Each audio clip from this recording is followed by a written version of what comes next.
નારાયણ અહીંયા ઉપસ્થિત બધા સ્નેહીજનોને મારા વંદન.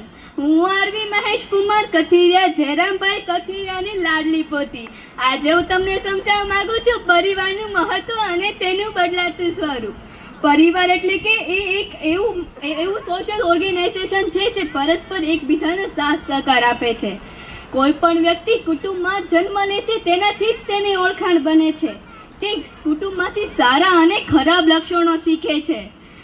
કોઈ પણ રિસ્પેક્ટ અને ડિસિપ્લિન એ કોઈ પણ હેપી અને રીચ ફેમિલીના ગુણ હોય છે. એવું કહેવામાં આવે છે કે પરિવાર કરતાં મોટી કોઈ સંપત્તિ નથી, પિતાથી મોટું કોઈ સલાહકાર નથી, માતાના આચરથી મોટી કોઈ દુનિયા નથી, તો ભાઈથી મોટો કોઈ ભાગીદાર નથી અને બહેનથી મોટું કોઈ શુભ ચિંતક નથી. પરિવાર વિના કલ્પના કરવી તે બહુ મુશ્કેલી છે. It says that the family eat together, sit together and pray together. Bharat એક શાળીન અને વિશાળ હૃદયનો પરિવાર છે. કુટુંબની વાત આવે અને રામાયણની વાત ના થાય આ તો શક્ય જ નથી. તે સમયના કુટુંબ વ્યવસ્થાની અસર ભારતના સમાજમાં આજે પણ જોવા મળે છે. The reason behind it is the family management. લોકો પરિવાર બનાવે છે, પરિવાર રાષ્ટ્ર બનાવે છે, રાષ્ટ્ર વિશ્વ બનાવે છે. પરિવાર બે પ્રકારના હોય છે. પહેલું તો જોઈન્ટ ફેમિલી અને બીજું ન્યુક્લિયર ફેમિલી. જોઈન્ટ ફેમિલી એટલે કે જ્યાં બધા હળી મળીને રહેતા અને પોતાના સુખ દુઃખને પ્રસાદ વેચતા. Families like a temple. અને ન્યુક્લિયર ફેમિલી એટલે કે જ્યાં માતા પિતા અને ભાઈ બહેન અશાંત વાતાવરણમાં અને આલિશાન ખંડેરમાં રહેતી family. Anyone can break a single stick, but no one can break a bunch of sticks. Like same way, joint family એ એક વિશાળ સાહસનું વૃક્ષ છે જેને તોડવાનું સાહસ કોઈ નથી કરી શકતું. એકલા રહેવાની જીવનશૈલીએ બા દાદા અને નાના નાનીના ખોળામાં રમતા બાળકનું બાળપણ છીનવી તેમને મોબાઈલના આદિ બનાવી દીધા છે.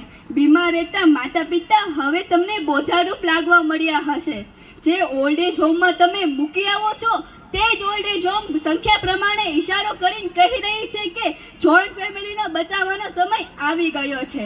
પરિવાર નામનો ભલે કોઈ વાર નથી, પરિવાર નામનો ભલે કોઈ વાર નથી, તેના વિના શક્ય કોઈ તહેવાર નથી, તેના વિના શક્ય કોઈ તહેવાર નથી. જો ઈશ્વર પાસેથી કંઈ માગવું જ હોય ને તો પરિવારની એકતા અને તેની ખુશી જ માગજો. આજે હું તમને એક ઉદાહરણ આપી રહી છું. જો એક ખીલી લઈને તમે એને પાણીમાં નાખશો ને તો તે ખીલી ડૂબી જશે. પછી તમે લાકડાનો ટુકડો પાણીમાં નાખશો તો તે લાકડાનો ટુકડો તરવા લાગશે. આ જ રીતે આપણે સૌએ ખીલી છીએ અને આપણો પરિવાર એ એક લાકડું છે. જ્યારે જેમ કે આપણે ખીલીને લાકડા સાથે જોડી દીધી તો તે ખીલી તરવા લાગે. આવી જ રીતે આપણે પણ આપણા પરિવાર સાથે જોડાઈ જશું તો આપણે પણ તરવા લાગશું. આજના આધુનિક સમયમાં જોઈન્ટ ફેમિલી એક એવું ફેમિલી છે જે મોંઘવારીના ભારને તોડી શકે છે. I am proud of myself that I am also part of joint family. Joint family is a place where love, laughter and support are always in greater amount. Thank you to my family for always making me smile. જોરદાર.